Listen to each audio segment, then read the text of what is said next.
नमस्कार मित्रों, मैं विकास शाक्या एक बार फिर से आप सबका स्वागत करता हूँ अपने चैनल पर। और आज हम डिस्कस करने जा रहे हैं चैप्टर नंबर 8 भागवत गीता के श्लोक नंबर 6 को।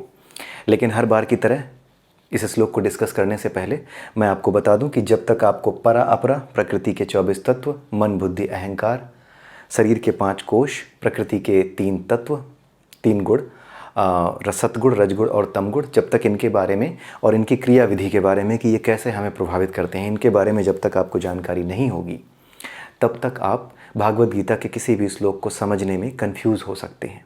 ठीक है, इसलिए 13वें और 14वें चैप्टर की जो प्लेलिस्ट है उसे आप सबसे पहले देखें और उसके बाद ही आप भागवत गीता के किसी और चैप्टर को उठाएं और उसको ठीक से समझने के बाद भागवत गीता के किसी भी चैप्टर को आप समझने बैठेंगे, आपको अपने आप उसका सही अर्थ समझ में आएगा। इस श्लोक का कंफ्यूज नहीं होंगे, बार बार एक अर्थ मिलेगा आपको। ठीक है, तो या तो उपनिषदों को भी अगर आप पढ़ सकते हैं तो पढ़िए साथ में साथ, अदरवाइज़ जब भी मौका मिलेगा तो उपनिषदों पर भी हम कुछ वीडियोज़ बनाएंगे।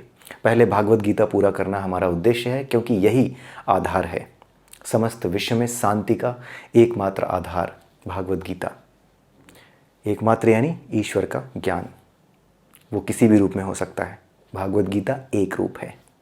ठीक है, ऐसा नहीं कि हाँ मैं ये कह रहा हूँ कि बस यही एक है, ये श्रेष्ठ ज्ञान है। इसी प्रकार से ईश्वर के द्वारा कहे गए और भी बातें हैं, उनके द्वारा कही गई और भी बातें हैं वेदों में, पुराणों में, दूसरे ग्रंथों में, दूसरे जो विद्वान हुए हैं उनकी भाषा में, उनके जो विचार रहे हैं उसके रूप में मौजूद हैं विश्व में। ठीक है, तो भागवत गीता उनमें सभी चीज़ों को संपूर्ण रूप से समेटने वाला एक ज्ञान है, जो ज्ञान, कर्म और भक्ति तीनों को समेटता है। बाकी ग्रंथों में ज्ञान है तो कर्म और भक्ति को कर्म स्थान दिया गया है, कहीं कर्म है तो उसमें भक्ति और ज्ञान को जीरो कर दिया गया है, लेकिन गीता ही है जिसमें सारी चीज़ें एक साथ मिलती हैं। ठीक है, तो इसीलिए भागवत गीता का सनातन धर्म में बहुत ज़्यादा महत्व है। ठीक है, और ये अगर कोई ठीक से समझ ले, ढंग से समझ ले, तो संपूर्ण विश्व में शांति स्थापित करने में वो अपना बहुमूल्य योगदान दे सकता है। तो आइए देखते हैं छठा श्लोक क्या कहता है। ये कहता है, यम यम वापि स्मरन् भावम तत्यजयन्ते कलेवरम तम तमे वैति कौन्तेय सदा तद भाव भावितः। इसमें भगवान श्री कृष्ण जो श्लोक ये कहा गया है, ये भी उन्हीं के लिए कहा गया है जो भगवान श्री कृष्ण का स्मरण करने के लायक होते हैं। पिछले श्लोक को आप जाकर देखिए, उस वीडियो को जिसमें 5वां श्लोक हमने डिस्कस किया है। कौन होता है इस लायक जो उनको स्मरण कर सके? जिसने अपने मन में वासनाएं नहीं रखी हैं। जिसके मन में वासनाएं नहीं हैं वो ही स्मरण कर सकता है आखिरी समय में परमात्मा को। ठीक है, बाकी कोई स्मरण नहीं कर सकता। यानी वही आदमी जिसने जीवन भर वासना रहित जीवन जीने का, निस्वार्थ कर्म के रास्ते पर चलने का जिसने प्रण लिया था, जिसने पूरा जीवन निस्वार्थ कर्म और निष्काम कर्म योग के साथ या फिर ज्ञान में जीवन जीते हुए या भक्ति में जीवन जीते हुए निकाला है, किसी को कष्ट नहीं दिया, किसी तरह की वासना अपने मन में नहीं रखी, ऐसा ही व्यक्ति ईश्वर को आखिरी समय में स्मरण कर सकता है। बाकियों के बस का नहीं है, क्योंकि जिसने अपने आप को वासनाओं में रखा है वो तो बेटे की शादी नहीं हुई, बेटी की नहीं हुई, ये नहीं हुआ, वो नहीं हुआ, वो इसी में जुड़ा रहता है और अचानक से सांस निकल जाती है। ठीक है, या शरीर में इतनी तकलीफ होती है कि वो कुछ याद ही नहीं कर पाता, अचेत हो जाता है, उसे पता ही नहीं होता कि उसके शरीर से प्राण कब निकाले गए। ठीक है, तो शरीर त्यागते समय मनुष्य, इसका अर्थ क्या है? शरीर त्यागते समय मनुष्य जिस भाव का स्मरण करता है, शरीर त्यागते समय मनुष्य जिस भाव का स्मरण करता है, ये भक्त के लिए ही कहा गया है, ये उसी के लिए कहा गया है जो कि समर्पित है, जिसने वासना रहित जीवन जिया है, लेकिन फिर भी उसको सचेत करते हुए, उसको सावधान करते हुए भगवान श्री कृष्ण कह रहे हैं कि शरीर त्यागते समय मनुष्य जिस भाव का स्मरण करता है वह उस भाव को निश्चित रूप से प्राप्त होता है। ठीक है, इसका मतलब क्या है? मान लीजिए आपने पूरा जीवन वासना रहित जिया है, आपने कोई वासना अपने मनोमय कोश में नहीं रखी, लेकिन आखिरी समय में आपने कोई वासना, जीवन भर आपने कुछ नहीं किया, कुछ गलत नहीं किया, आखिरी समय में कोई वासना आ गई, किसी तरह की कोई वासना आ गई, कोई इच्छा आ गई।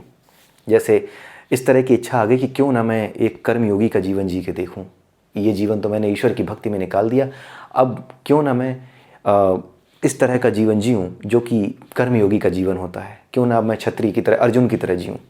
तो आखिरी समय अगर यही सोच रहा है मनुष्य मरते समय, तो उसकी क्षत्रिय बनने की इच्छा या फिर क्षत्रिय की तरह जीवन जीने की इच्छा एक वासना का बीज बन के कहाँ बैठ जाएगी?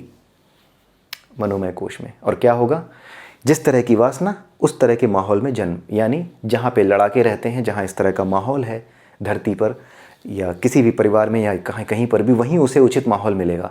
तो जहाँ प्रकृति में उसे उचित माहौल मिलेगा अपनी वासना को जीने का, वहीं वो जन्म ले लेगा। ठीक है। इसके बारे में एक कहानी और फेमस है कि एक मुनि थे, भरत, जड़ भरत उनको कहा जाता था। उन्होंने पूरे जीवन भर बहुत अच्छा काम कर लिया, कुछ भी उन्होंने शेष नहीं छोड़ा, पूरी तरह समर्पित थे, भक्त थे ईश्वर के। लेकिन अंत में जब वो मरने वाले थे, बहुत कम दिन रह गए थे, तो अंत में एक हिरण का बच्चा घायल उनके आश्रम में आया और उन्होंने उसको अपने पास रख लिया। जब वो उन्होंने उसको अपने पास रख लिया तो उससे उनको एक तरह का लगाव हो गया। और अंत में क्या हुआ कि जब उनकी मृत्यु नज़दीक आई तो हिरण का बच्चा काफ़ी छोटा था। उन्होंने सोचा कि ये हिरण के बच्चे की देखभाल कौन करेगा, यहाँ इतने जंगली जानवर रहते हैं, मैं यहाँ रहता था तो कोई नहीं आता था, लेकिन मेरे जाने के बाद इसका क्या होगा, कोई जंगली जानवर इसे आकर खा ना जाए या कुछ हो ना जाए इसे। इस चिंता में वो डूबे हुए थे और तभी उनके प्राण निकल गए। तो आखिरी समय में जो वासना थी वो किसके प्रति थी? हिरण के प्रति। हिरण के प्रति वासना थी। तो हिरण के प्रति जो वासना थी वो उन्हें कहाँ ले गई? हिरण की ही योनि में ले गई। क्योंकि जब तक हमारा शरीर रहता है तब तक हमें पता है कि मैं लड़का हूँ कि लड़की हूँ, लेकिन जब ये शरीर गया तो ये मशीनरी बचती है, ना ये लड़का है ना लड़की है, ये विशुद्ध जीवात्मा है, ये मशीनरी है, ये अपने हिसाब से काम करेगी। इसका रूल ये है कि जैसा मनोमय कोष में वासना है और उस वासना को जीने लायक कैसा पदार्थ चाहिए, वैसे ही पदार्थ में वो प्रवेश कर जाएगी। तो जड़ भरत जो थे उनके भी जीवन के अंत समय में उन्हें किसका ध्यान था? हिरण के बच्चे का। इसीलिए उनके साथ क्या हुआ, वो हिरण के बच्चे के रूप में ही, हिरण के योनि में ही पैदा हुए। ठीक है। इसीलिए कहा जाता है, इसलिए उनको सचेत करते हुए कहा गया है कि जो भक्त हैं, जो ज्ञानी हैं, उनको सचेत किया जा रहा है कि आखिरी समय का ध्यान बहुत रखना। भले ही तुमने जीवन भर अपने आप को इस लायक क्यों न बनाया हो कि वासना रहित जीवन जिया हो, लेकिन उसके बाद भी अगर आखिरी समय में तुमने किसी तरह की गलती की तो क्या होगा? तुम्हारा जो मार्ग था मेरे पास आने का फिर से अवरुद्ध हो जाएगा, एक जीवन और बढ़ जाएगा, और उस जीवन में भी कुछ गलती हो गई तो और बढ़ जाएगा। यानी मरते समय जिस मनुष्य ने जीवन भर अच्छे काम किए हैं, ईश्वर के ध्यान में रहा है, समर्पित रहा है ईश्वर के प्रति, उसे आखिरी समय में ये गलती ना हो, इसीलिए उस भक्त को बताने के लिए, उस श्रद्धावान व्यक्ति को बताने के लिए ये बात कही जा रही है। ये श्लोक पाखंडियों के लिए नहीं है। इसका पिछला श्लोक भी पाखंडियों के लिए नहीं था, जिसमें सीधे लिखा था कि मरते समय मुझे याद कर लो और मेरे स्वरूप को प्राप्त हो जाओगे। कुछ लोग उसका गलत मतलब निकालते हैं, लेकिन उसका गलत मतलब नहीं है। उसका सही मतलब ये है कि वही व्यक्ति जो इस लायक है कि जो भगवान को याद कर सके आखिरी समय में, वही उनको याद कर सकता है और वही उनके स्वरूप को प्राप्त हो सकता है। उस लायक जो है, जो कि उन्हें याद कर सके, उसी के बारे में कहा गया है। और अगले श्लोक में उसको सावधान भी किया गया है कि भले ही तुम मुझे याद करने लायक हो, सब कुछ ठीक है, लेकिन ये गलती मत करना जो यहाँ बताई गई है। और जो लोग सनातन धर्म का मजाक उड़ाते हैं इस श्लोक को लेकर के या इस बात को लेकर के, वो उस श्लोक को तो पढ़ते हैं जिसमें ये लिखा है कि अगर आखिरी समय मुझे याद करोगे तो मैं तुम्हें मिल जाऊँगा। तो फिर कहते हैं अरे ये क्या है, ज़िंदगी भर पाप करो फिर अंत में याद कर लेंगे। लेकिन इस श्लोक को वो नहीं पढ़ते। अगर वो इस श्लोक को भी पढ़ लें और इसका अर्थ समझ लें तो समझाने की ज़रूरत ही नहीं है किसी को कि क्या कहा जा रहा है। ठीक है। तो श्लोक नंबर 6 यहीं पे ख़त्म होता है। अगले वीडियो में श्लोक नंबर 7 और 8 के साथ फिर मिलेंगे। तब तक के लिए नमस्कार।